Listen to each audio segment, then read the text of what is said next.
Anyone who believes in indefinite growth on a physically finite planet is either mad or an economist. We don't want to focus politics on a notion that involves the rejection of principles around which a large majority of our fellow citizens organize their lives. We are not as endlessly manipulable and as predictable as you would think.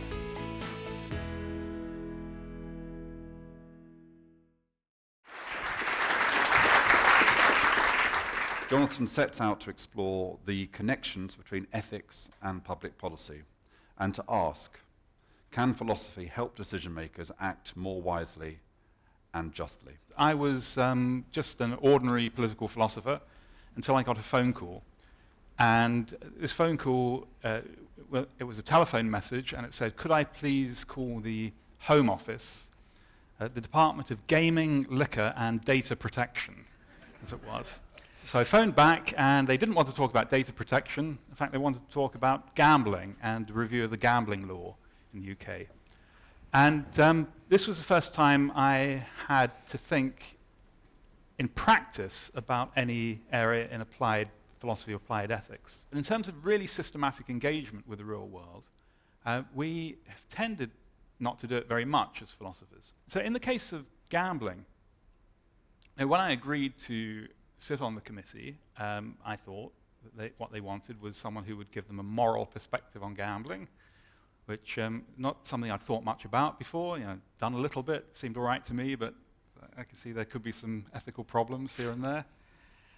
So I agreed to do it, and I went along to the first meeting thinking, well, I can sort this out. After all, I've read John Stuart Mill. I've taught John Stuart Mill. John Stuart Mill says that for adults in full possession of their capacities, we have no right to interfere with their liberty unless they harm or threaten harm to other people. And many of us think we believe this, and many of us say this out loud, but we don't believe it. I don't think anyone actually believes this. At the time I got involved with the committee, there were some quite astonishing regulations, or now seem astonishing. I used to live around the corner from a bingo hall, and with my friends one evening we thought, well, wouldn't it be great to go and play bingo, just see what it's all about. And this was before the law changed. We turned up to play, and they said, well, you can't just come in, you have to be a member. I said, okay, we'll join. Well, it takes 48 hours to process your membership. And we pointed out this was a very bad way of running a business if they were going to do it. And they said, no, it's not our decision, it's the law. That if you want to play bingo, you have to be a member of the bingo club, and you have to wait 48 hours for your application to be processed. And you see the point of this is so you can go home and really think about whether you want to play bingo or not. Right? And the same regulation was true for a casino. In the US, you could just walk into a casino. In the UK, you had to be a member or a guest of a member. So these looked like highly paternalistic regulations. And a whole range of other things. At that time, you couldn't have an ATM in a casino. You couldn't buy chips with your credit card. All sorts of things that were there to stop you harming yourself. Now, if you are a believer in Mill's liberty principle, do you think all of these restrictions are a violation of liberty or not? Do you think we should allow people to put their credit cards in a slot machine and play until they've hit their credit limit? I don't think many people would argue in favor of that, but I don't think that is consistent with at least a literal interpretation of Mill's liberty principle. Sometimes people will say it when it supports their argument, and they'll ignore it when it doesn't, but on the whole, it's not a single principle we can use. So you then think, well, is there another principle we should substitute for Mill's liberty principle? Is there some other philosophical principle, maybe a more subtle one or combination we can use? On that committee, the chair, who became more famous later on, Sir Alan Budd, said there were only two principled positions on gambling. One was you ban it all, and the other is you allow it all. And anything in between is going to be a fudge. And we're stuck with that. And I thought at the time this was very pessimistic, but I've sort of come around to that view. Now, if you've got a factory, it's quite likely that you could make it a little bit safer. But under what circumstances do you have a duty, a legal duty, to make it safer? Now, you might think if you could possibly make it safer, you have a duty to do that. But where that leads is that you should close the factory down. If it doesn't exist, it's not going to hurt anyone. Right? So the thought is there has to be some sort of way of balancing the economic benefits of trade, commerce, and industry against the benefits of public safety and safety of employees. So how are we going to balance this? Well, amazingly to me then, there is an answer to this in guidance put out by the Health and Safety Executive, which says, roughly speaking, and this is adjusted for inflation now, if you can save a life for £1.4 million, you've got an obligation to do it. If it's going to cost you more than that, you don't. Now, in this paper that was sent to me by the railway industry, they were talking about the safety innovations they had recently introduced. So they had done such things as phasing out slam door trains. If you remember commuting in the 1970s, you could open the door of the carriage before the train stopped. This was not a good idea. People were dying falling out of trains, and people were also dying because this very heavy door hit them on the platform and swung right and hit them. And so there were about 20 deaths a year caused by this. They did the cost-benefit analysis. If the carriages had another 20 years of life before they would have been phased out, so it would be very expensive to replace them. They worked out that it would cost something like £8 million per life saved to replace these carriages. So by the cost-benefit analysis, it says you only have to spend 1.4 million. They had no duty to do it, but they did it anyway. Okay. So they were already paying 5 times as much as anyone else for safety on the railways. Then they were meant to introduce a new signalling system, which they did. That was 12 million per life saved. At this point, they were under discussion of bringing in yet another signalling system that was going to cost £6 billion to bring in, and at most could only have saved about 2 people a year, because that's the number of people who were dying through trains going through red lights. Right? And this was what the Observer had said was scandalous for them not to introduce. Showed a cynical disregard for safety, not to spend £6 billion to save 2 lives a year. So, if you read all of this, it sounds like, if anything, the railway industry is already spending too much on safety. That if they'd done a similar thing to the way they decorated the staff washrooms, something that would have been the equivalent of putting gold-plated taps in, and that would have been hugely criticized. But they were criticized for not spending enough. And of course, you can read this and think, that's absolutely right. They're spending far too much. We should be spending less on railway safety. But then, an accident like Potter's Bar happens, and Nina Borden, who was in it and very sadly lost her husband, was on the radio probably more days than not for 6 months, saying what a scandal it was. We know how to stop these trains crashing. It's only the money that's standing in our way. It's immoral to put a price on life at all. Now, what was really interesting for me is I felt the force of both of these arguments. On the one hand, you have a highly consequentialist argument. We should spend the money in the most effective way. We're spending too much on safety. We should roll back. Completely agree with that argument. If we can save a life, if we know how to do it, it's scandalous not to. Completely agree with that argument. Right? But they contradict each other. So what this meant to me was that when we approach these issues of public policy, the idea that somehow a philosophical theory hatched in a seminar room is going to be the solution to a problem is very unlikely. Right?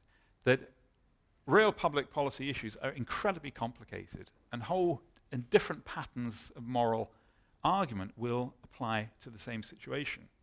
Well, what can we do, though, as philosophers? And so this is something that has been troubling me for a long time. As a philosopher, I think what you do is read very hard, first of all, about the issue that you want to think about. So first of all, you have to think about, why do people think they've got a problem here? What's at issue? Why is there a challenge at this time? So what is the dilemma? And you can also assume that people may not be very good at expressing what it is that troubles them about a particular situation. We're forced into giving summaries and short views, oversimplified views for the purposes of public debate. There's a limit to how much you can put on a banner or a badge. So you have to simplify things down to a position, and you hold that position. Now, if you think about the abortion debate, you normally think about it's pro-life versus pro-choice. Dworkin said this is a very good thing, or paraphrasing, very good thing to put on your T-shirt, but actually, what does it mean? Let's take the pro-choice position. Now, you might think someone who believes in the pro-choice thinks in the woman's right to choose. Dworkin says, do you really think that under all circumstances? What about if the pregnancy is only a couple of weeks from the birth of the child and you decide to have an abortion because you want to fit in a dress that you had? Who's going to think that this is an acceptable way for anyone to behave? Does a woman's right to choose really extend all the way through? And Dworkin says, well, almost no one, maybe no one, thinks an absolute right to choose. It's a right to choose under certain conditions, i.e. it's a qualified right. Normally the conditions are if it's early enough in the pregnancy. And he says you can make similar points on the pro-life side. There are some people who say abortion is not justified under any circumstances, but most people will say it's justified under some. For example, the result of rape or incest or serious illness to the mother. So if you believe that, do you really believe in an absolute right to life? Clearly not, because there are some circumstances in which you think the right can't be, should be overridden. So he thinks that the public debate has forced an oversimplified view, and really both sides have got a much more complicated position. And his hope, it hasn't been borne out in practice unfortunately, but his hope is once you understand the more complicated position, this may give us actually something to have a proper debate about. That if we really understand what people are disagreeing about, then we might be able to work out compromises, pragmatic solutions, or ways of giving people what they want. So the role of the philosopher, boringly, first of all, is to clarify the debate. Unfortunately, you need to know what the debate is before you can clarify it. And that can be very hard work because it means understanding the empirical world and also understanding research from other areas. Without that type of work, I think we're actually wasting our time, partly because we don't really, as philosophers, we haven't really come to understand the limits of our subject. One of the debates that takes place around policy making is a debate between two positions. One is that politicians are doing their very best, but facing all the difficulties that you describe. And the media makes things much more difficult for them, because the media puts things in very, very black and white terms, always looking for somebody to blame for things. The other view is that politicians are venal and appalling people, and thank goodness we've got the media there to expose them and to hold up the mirror of kind of truth. Your deeper understanding of policy issues, which of those two positions does that tend you towards? Possibly the favourite bit of research I've done, which unfortunately we weren't allowed to publish, is on railway safety. And it involved a collaboration with a psychologist at UCL. We wanted to understand the public's view of safety. Because the industry at this time were subject to very severe criticism, particularly from the quality press, and had assumed, I think, that the press spoke for the people, or the press and victim support groups or passenger groups, special interest groups speak for the people.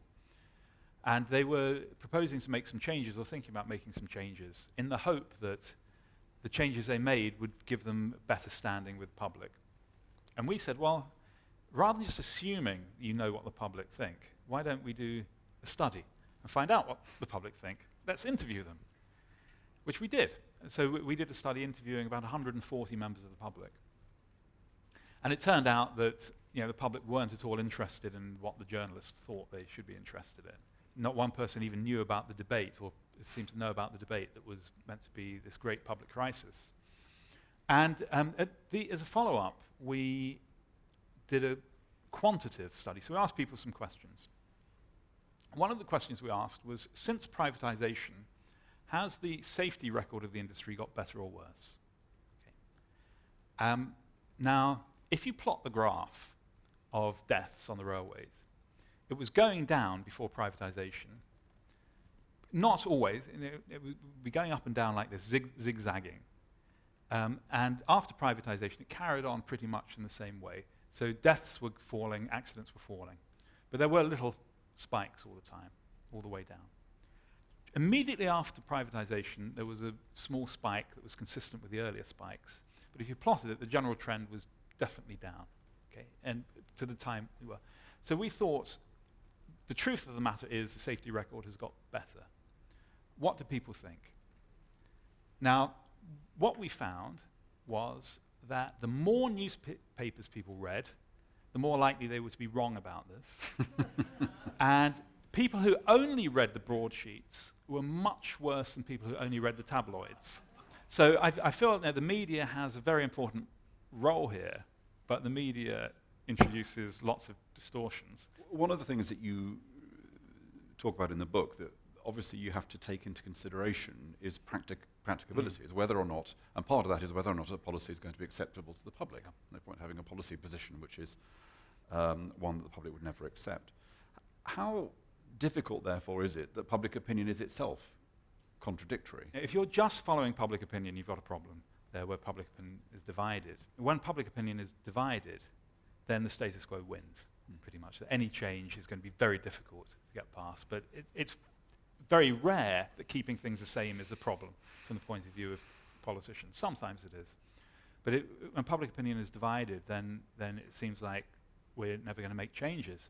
But having said that, there were all these really important changes made in the 60s and 70s. For example, the legalization of homosexuality.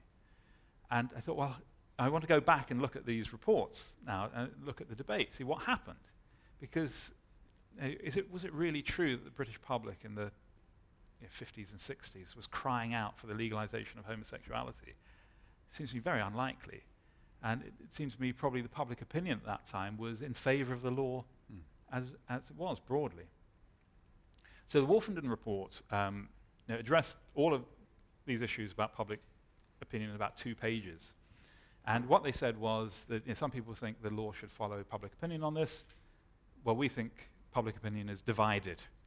So, so we have to come to our own view, they said. But they also said they thought that public opinion was uniform on the view that the law shouldn't regulate individual behavior, i.e. the million principle, they thought. And that various reports have appealed to that when it suits them. They said, every civilized British person thinks that the law shouldn't intervene with private behavior. But even in that case, it was 10 years between report and legislation.